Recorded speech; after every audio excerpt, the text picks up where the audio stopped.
इमदाद सुमरो, वक्त कम मुकाबला सख्त, वीडियोस और ऑडियोज़ का मुकाबला जारी है। एक तरफ से वीडियो आती है तो दूसरी तरफ से जवाबी वीडियो आ जाती है, एक तरफ से ऑडियो आती है तो दूसरी तरफ से ऑडियो आ जाती है। हुकूमत और अपोजिशन के दरमियान, मुस्लिम लीग नून और इमरान खान की सरकार के दरमियान ये मुकाबला काफ़ी अरसे से जारी है।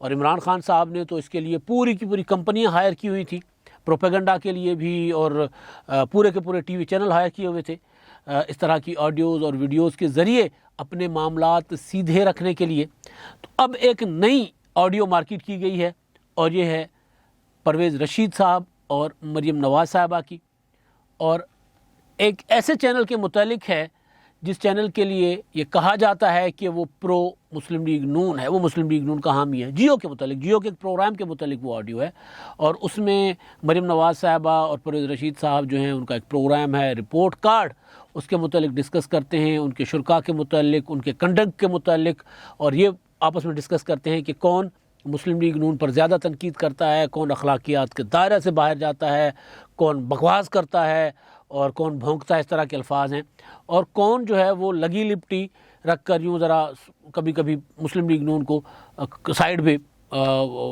मार देता है, यानी बज़ाहिर जानिबदार होने की कोशिश करता है। वो तजिया कार नाम लिए हुए हैं, मैं नहीं ले रहा उस तरह सबके नाम उस ऑडियो में, और तो बज़ाहिर वो अपना गैर जानिबदार दिखते हैं, लेकिन वो मुस्लिम लीग नून के ख़िलाफ़ दिखा देते हैं अपना तासुब कह दें या अपना टिल्ट, हाँ टिल्ट, अपना टिल्ट मुस्लिम लीग नून के अगेंस्ट दिखा देते हैं, उसके ख़िलाफ़ दिखा देते हैं। एक बंदा था जो इमरान खान साहब को आड़े हाथों लेता था, इमरान खान साहब का घर का भेदी था, इमरान खान साहब के पोल खोलता था, उसको वहाँ से हटा दिया गया। लिहाजा ये उनकी दोनों की कन्वर्सेशन है, लिहाजा इन दोनों में उनको दोबारा वहाँ से वापस लाया जाए, जियो की मैनेजमेंट से बात की जाए कि ये क्या बात है कि अगर थोड़ा सा बंदा कोई मुस्लिम लीग नून के हक़ में या इमरान खान के ख़िलाफ़ था तो उसको भी हटा दिया, और पूरा का पूरा प्रोग्राम अब इमरान खान साहब के हक़ में या कम अज़ कम मुस्लिम लीग नून के मुखालफिन उसमें बैठे हुए हैं। वो एक प्रोग्राम का फॉर्मेट है। ये वीडियो जिन शुरा का नाम लिया जा रहा है उसमें बाबर सत्तार साहब भी हैं, और बाबर सत्तार साहब तो हाई कोर्ट के जज बन चुके हुए, इस्लामाबाद हाई कोर्ट के, उनका भी उसमें जिक्र है। तो ये पुरानी ऑडियो है। अब ये पुरानी ऑडियो कोई एक नहीं लीक हुई मरीम नवाज़ साहबा की, लगता है कि मरीम नवाज़ साहबा का फ़ोन मुसलसल टेप किया जा रहा है, आज भी टेप किया जा रहा होगा जिस तरह चीज़ें सामने आ रही हैं। सियासतदान, सियासी हुकूमतें, पाकिस्तान में जिस तरह का निज़ाम है, बल्कि दुनिया जहान में इस तरह मीडिया को मैनेज किया जाता है, मीडिया के साथ इंगेज किया जाता है, ये सारा चल रहा होता है। लेकिन अब ज़ाहिर है उसमें इसके जो कंडक्ट है परवेज़ रशीद साहब का और मरीम नवाज़ साहबा का, उस पर उनके मुखालफिन तनकीद भी करेंगे, मीडिया के लोग भी उस पर तनकीद करेंगे कि किस तरह मुस्लिम लीग नून मीडिया को मैनेज करती रही है। ढकी छुपी बात नहीं है। मतलब मेरे लिए ये बातें जो हुई हैं, हम पॉलिटिशियंस के साथ बैठते हैं, उठते हैं, हमारा उनके साथ रब्ता रहता है। किसी भी पॉलिटिकल पार्टी के, जिस पॉलिटिकल पार्टी का बस नहीं चल रहा होता वो आपस में बैठ के रो रहे होते हैं कि यार मीडिया हमारे साथ क्या कर रहा है, और जिस पॉलिटिकल पार्टी का बस चलता है वो मीडिया के साथ अप्रोच करता है, मीडिया को मैनेज करता है, किसी तरीके से भी मैनेज कर लेता है। मुझे याद है एक ज़माना था, मैं तब हैदराबाद में जर्नलिज़म किया करता था, आगाज़ था मेरे जर्नलिज़म का, नवाज़ शरीफ साहब का ज़ोर था, और जंग मीर शकील रहमान, जिनको नवाज़ शरीफ साहब का इस वक्त सबसे बड़ा सपोर्टर समझा जाता है, और जो कंडक्ट होता है जियो ग्रुप का वो नज़र आ रहा होता है मुस्लिम लीग नून के मुतालिक।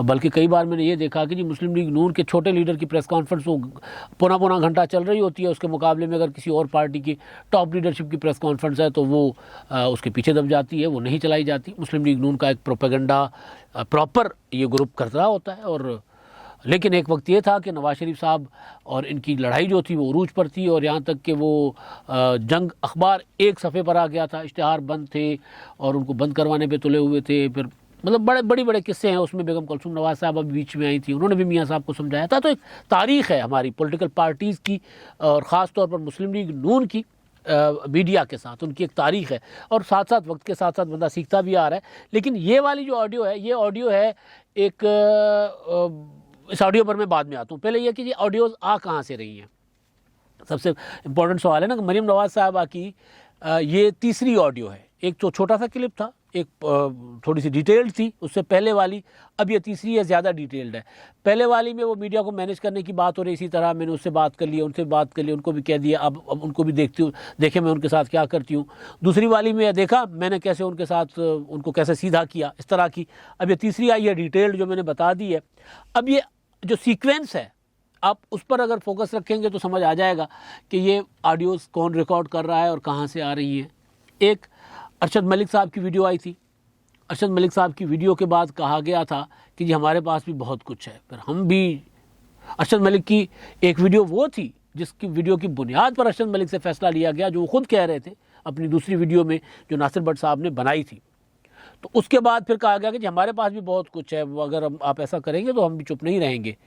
तो उसके बाद फिर आपने साकिब निसार साहब की एक ऑडियो आ गई। साकिब निसार साहब की ऑडियो से पहले, यानी अरशद मलिक की वीडियो के और साकिब निसार की ऑडियो के बीच में एक मोहम्मद ज़ुबैर साहब की वीडियो आ जाती है। और मोहम्मद ज़ुबैर साहब मरीम नवाज़ साहिबा के तर्जुमान हैं, और वो ऐसी वीडियो है जो ज़ाहिर है बंदा मतलब एक इंतहाई अखलाकियात से गिरी हुई वो थी, लेकिन बहरहाल वो जारी हुई और वो उस पर बड़ी उसका चर्चा हुआ, उस पर बड़े अपना तबसरे हुए, तज्जिए हुए सोशल मीडिया पर। मेन स्ट्रीम मीडिया ने उसको इतना नहीं उछाला, जो कि अच्छी चीज़ थी। लेकिन बहरहाल एक वीडियो जो अरशद मलिक साहब की थी, जो बाहर मेन स्ट्रीम मीडिया का हिस्सा बनी ही नहीं, शुक्र है नहीं बनी, जिन्होंने वो देखी है उन्होंने अपने कानों को हाथ लगा दिया था कि यार ये मतलब इस तरह भी कोई किसी को ब्लैकमेल करने के लिए इस तरह भी कोई कैमरे लगा सकता है, यानी पूरी की पूरी फिल्म बन रही हो जिस तरह घेर घूर के। तो वो आई थी। अच्छा, उसके अलावा एक वीडियो आई थी चेयरमैन नैब की। ये मैं मोटी मोटी वीडियोस बता रहा हूँ, वैसे हैं तो बहुत ज़्यादा। चेयरमैन नैब की एक वीडियो आई थी, वो सरता पाँव वाली। तो अब ये मामला, ये वीडियोस जो हैं, इमरान खान साहब के ऊपर इल्ज़ाम था चेयरमैन नैब वाली वीडियो का, बल्कि अब तो मोहसिन बेग साहब ने भी कह दिया है कि जी उसके बाद चेयरमैन नैब जो है इमरान खान साहब के कंट्रोल में थे।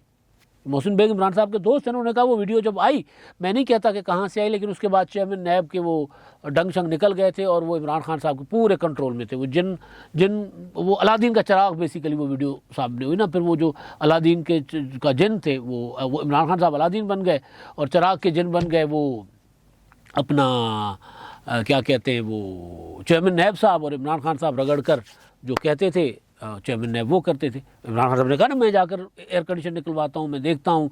फिर इमरान खान साहब के वुज़रा प्रेस कॉन्फ्रेंस करते थे कि जी अब फ़लाँ लीडर गिरफ़्तार होगा, और वो गिरफ़्तार हो जाता था। तो ये दौर सारा चल रहा था। तो अब आ रहा है मरीम नवाज़ साहिबा की वीडियो ऑडियोज़ का मामला।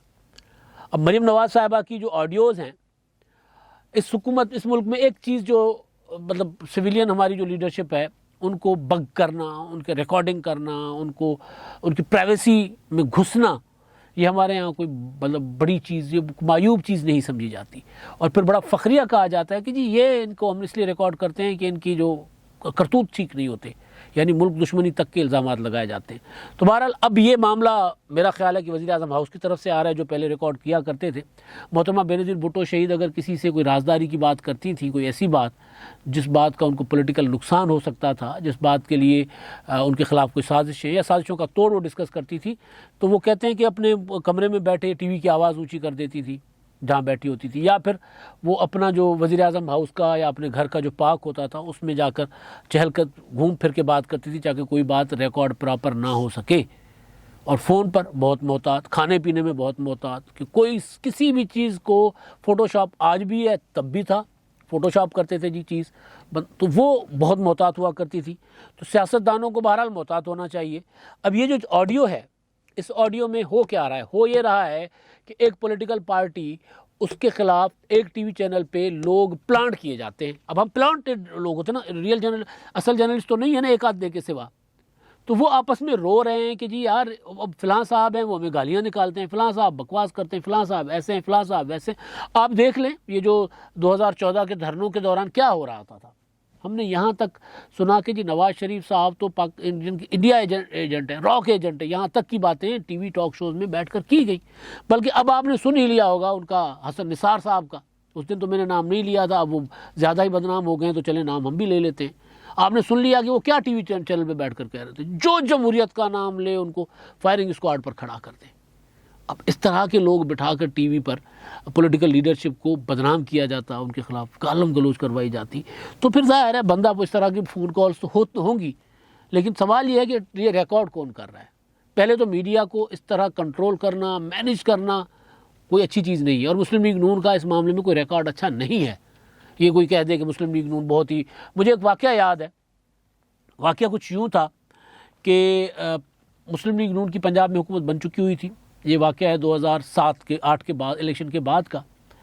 हम मुस्लिम लीग नून की अपना इवेंट्स कवर करते होते थे। नवाज शरीफ साहब आ चुके हुए थे जलावतनी ख़त्म करके रायविंड में, जाती उमराह में। जब मीडिया वहाँ जाता था तो उनके सामने वो अंदर घर, पूरा स्टेट है ना, वो अंदर 2 किलोमीटर अंदर उनका महलात, और हम बाहर किनारे पे वो छोटी सी नहर है, वहाँ पर बैठे रहते, शरीफ मेडिकल कॉम्प्लेक्स, और उसके दरमियान धूप, सर्दी, गर्मी, वहाँ बैठे रहते थे। तो एक दिन मुझे ख्याल आया, मैंने कहा यार अपने दोस्त सारे उस वक्त जो हमारी बीट करते थे हमारे साथ, या मैं उनके साथ बीट करता था, सीनियर दोस्त भी थे, राय हसनैन ताहिर थे, भट्टी अपने दोस्त बड़ी बड़ी मूँछों वाले हमारे प्यारे दोस्त हैं, वो थे, अरसलान भट्टी साहब, अरसलान रफ़ीक भट्टी साहब वो थे, इरफान नज़ीर साहब थे, इस तरह कुछ और दोस्त थे। तो मैंने उनको मशवरा दिया, मैं कहा यार हम सारा दिन बाहर खड़े रहते हैं, ये प्रेस कॉन्फ्रेंस के लिए भी बुलाते हैं तो भी हमें मतलब पूरा ख्वार करके बाहर बैठाए रखते हैं, तो हम अब इनकी प्रेस कॉन्फ्रेंस कहते हैं बाहर आकर ना सड़क पर, ज़मीन पर बैठ कर लें। तो उस दिन गौस अली शाह साहब आए थे, तो उन्होंने तो कर दिया, आकर ज़मीन पर बैठकर प्रेस कॉन्फ्रेंस कर दी। अगले दिन मीटिंग थी उनकी इंपॉर्टेंट, एहसन इकबाल साहब थे, और वो आए और वो आर्गूमेंट करने लगे कि जी हमने मीडिया की आज़ादी के लिए बहुत सारी जद्दोजहद की है। तो मैंने उनको गुजारिश की, मैंने कहा जी हमें सारा याद है, हमें याद है कि किस तरह आपने जंग को एक सफ़े पर लेकर आए थे, किस तरह आपने कौन कौन से सहाफ़ी को गिरफ़्तार करवाया था, ये भाषण हमें मत दें। तो वो फिर उसके बाद बैठे हमारे साथ, ज़मीन पर बैठकर उन्होंने गपशप की, और जो भी बहरहाल उस वक्त वो थे मामलात, उस वक्त वो ज़ाहिर हम सहाफ़ी एहतजाज ही कर सकते हैं ना, किसी को मीडिया की कवरेज तो हम रोक नहीं सकते, और मालकान के अपने कुछ मामलात होते हैं। तो बहरहाल तो वो गुजारिश करने का मतलब ये है कि एक रिकॉर्ड है ये पॉलिटिकल पार्टीज़ का, और ख़ासतौर पर मुस्लिम लीग नून का, उससे इनकार नहीं है। लेकिन मीडिया में लोगों को बिठाकर जिस तरह पॉलिटिकल लीडरशिप की किरदार कुशी की जाती है, जिस तरह उनके लिए गालम गलोच, जिस तरह उनको उनके मुतल्लिक अल्फाज इस्तेमाल किए जाते हैं, तो फिर ये जब आप ऑडियो सुने और उस वक्त के वो वाले प्रोग्राम्स देख लें कि किस तरह के लोग बिठाकर नवाज शरीफ साहब, उनकी ख़ानदान, उनकी बेटी, उनके बच्चों पर किस तरह फ़िक्रे कसे जाते हैं, तो फिर ज़ाहिर है बंदा तो फिर इस तरह करेगा, और बंदा हो भी हुकूमत में और वो भी नवाज शरीफ साहब की टीम में, तो वो तो इस तरह करेंगे। तो असल चीज़ ये है कि ये ऑडियोज़ आ कहाँ से रही। ऑडियोज़ का एक ख़जाना है, दोनों तरफ है, वीडियोज़ का और ऑडियो का। उधर मुस्लिम लीग नून के पास भी है। वो इसाक डार साहब ने कहा था कि एक बहुत बड़ी वीडियो है हमारे पास पड़ी हुई, वो मगर वो लाएंगे तो बड़ा तूफ़ान मच जाएगा, और वो नवाज शरीफ साहब फैसला करेंगे कब आती है। इधर से हुक्मरान अपना जो फरीक है, हुक्मरान जमात है या हुकूमत है, इधर से यहाँ से इसी तरह की ऑडियोज़ आती है। और आप दिलचस्प सूरत हाल ये है कि इस तरह की जब भी ऑडियो आती है तो फ़ौरन आगे हुकूमत का कोई तर्जुमान तैयार बैठा होता है, पूरा का पूरा, यानी उधर ऑडियो चलती है और वो बेखबर नहीं होते, और वो पूरा का पूरा यानी पहले प्लान होता है। और क्योंकि जिन टीवी चैनल्स पे ये वाली ऑडियोज़ चल रही हैं, वो सामने साफ नज़र आ रहा है कि एक प्रोपेगेंडा का वो पूरा एक बनाया जाता है। पहले ऑडियो दी जाती है, डिस्कस किया जाता है कि ये ऑडियो है, उसके बाद आपने किस को लेना है और कितनी देर तक आपने मुतलका या जो मुतासिर फरीक है उसको आपने नहीं लेना लाइन पे। तो ये एक पूरा का पूरा प्रोपेगेंडा, एक एजेंडा है। और ज़ाहिर है अब ये जिस तरह ऑडियोज़ आ रही हैं मरीम नवाज़ साहिबा की, ये बता रही है कि मरीम नवाज़ साहिबा का हर फ़ोन टेप होता है, वो जहाँ बात करती हैं, जो बात करती हैं, वो टेप होता है। और ज़ाहिर है ये जो बातें हो रही हैं परवेज़ रशीद साहब की और मरीम नवाज़ साहिबा की, तो ज़्यादा इम्कान ये है कि बातें व्हाट्सएप की हैं। व्हाट्सएप कॉल भी हमारे यहाँ महफूज नहीं है कि बंदा आपसी बात भी नहीं कर सकता। हाँ, ये ज़रूर है कि मीडिया की आज़ादी की जहाँ तक बात है, तो उस पर तो हम इनके साथ एहतजाज करेंगे कि जी आप, ये तो नहीं हो सकता कि अगर कोई सहाफ़ी आपसे इख्तलाफ करे, आपके कंडक्ट पे बात करे, तो फिर आप ये कहें कि जी वो हमारे मुखालिफ टिल्ट रखता है। जी मुखालिफ टिल्ट क्या होता है? आप अगर नवाज़ शरीफ साहब पार्लियामेंट को टाइम नहीं देते थे तो उसको हम कहते थे कि जी नवाज़ शरीफ साहब पार्लियामेंट को टाइम नहीं देते। नवाज़ शरीफ साहब ने पार्लियामेंट को कभी बाख्तियार नहीं बनाया। नवाज़ शरीफ साहब ने कभी भी अपनी हुकूमत में रहते हुए जमहूरी तर्ज अमल अख्तियार नहीं किया। तो ये आपके ख़िलाफ़ बात तो नहीं होती, ये एक तनकीद होती है। इसी तरह इमरान खान साहब पर हो रही है। और आज अगर नवाज़ शरीफ साहब के ख़िलाफ़ जो कुछ हो रहा है उसमें तो हमने हुकूमत, मतलब सहाफ़ी उसमें हुकूमत के इक़दामात पर बात करता है, तनकीद करता है, तो ये ख़िलाफ़ बात तो नहीं हो जाती कि हम टिल्ट रखते हैं हुकूमत के ख़िलाफ़। लेकिन ये एक रिकॉर्ड है हमारे यहाँ। लेकिन असल चीज़ जो है वो ये है कि यहाँ पर वो जो सुनते थे ना कि दीवारों को कान होते हैं, तो यहाँ पर दीवारों को कान है, खेतों को कान है, वो जो ग्रास है, घास लगी होती है लॉन की, उसको कान है, हर जगह पे कान लगे हुए हैं। और वो कान लोगों की बातें रिकॉर्ड करते हैं। और वो बात जो कभी बार्गेनिंग में इस्तेमाल हो सकती है, जो किसी की डील ख़राब करने में या डील को कमज़ोर करने में इस्तेमाल हो सकती है, तो फिर वो वीडियो हो, वो ऑडियो हो, कान भी आँखें भी हैं, फिर वो उस वक्त इस्तेमाल की जा सकती है। तो ये वो मुकाबला है कि उधर भी ऑडियोज़ हैं, उधर भी वीडियोज़ हैं, इधर वाले भी ऑडियोज़ निकाल कर ये कह रहे हैं कि हमारे पास वीडियोज़ भी हैं। अब देखें ये मुकाबला कहाँ तक जाता है और कितना आगे जाता है। आगे से मुराद मैं कह रहा हूँ कि नीचे। अब तक के लिए इतना ही। अल्लाह हाफ़िज़।